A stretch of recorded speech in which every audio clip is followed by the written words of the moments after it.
Since 2015, Artemio Cabilin has sold coconut flour to Germany at 30 metric tons per year. Europeans use coconut flour to make bread.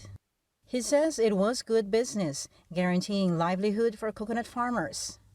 Cabilin's coconut flour entered Germany duty-free under the so-called GSP Plus, or Generalized Scheme of Preferences Plus, granted by the European Union to the Philippines since 2014. But COVID-19 happened, disrupting the supply chain.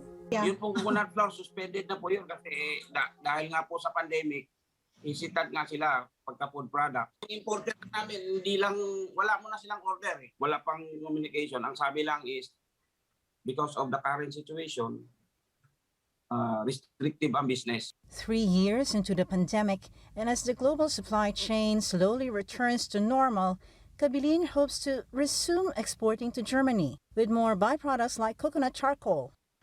The market for virgin coconut oil in Europe is expanding, mainly because the pandemic forced consumers to choose healthier diets. Coconut's industrial applications in the European continent are also growing. But re-entering the European market could hit a snag. On February 17, the European Parliament handed down a resolution warning of the withdrawal of the duty-free privileges.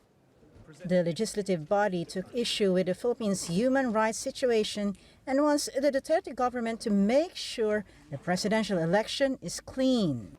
It's not the first time the European Parliament flags these concerns. Over 6,000 Philippine products will be affected. Among them, canned tuna. The Tuna Canners Association groups 5 of the country's largest tuna exporters, including Century Tuna. Together, they sell as much as $400 million, or nearly 20.5 billion pesos annually to Europe. Disastrous, a major disaster, because if we stop Europe, we will lose more than half of our canned exports. We cannot enter that.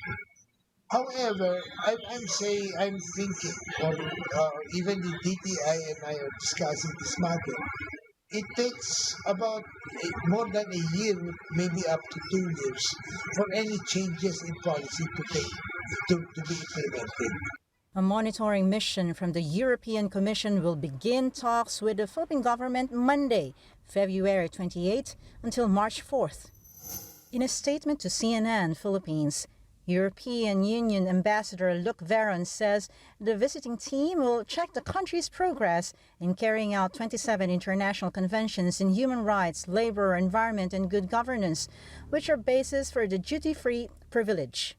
The outcome of the European Union mission's visit is a monitoring report that should be ready by the end of the year. In its hands lies the fate of thousands of exporters, fishermen, and farmers until the Duterte government or the next administration addresses the human rights issues that the EU has flagged 5 times since 2016.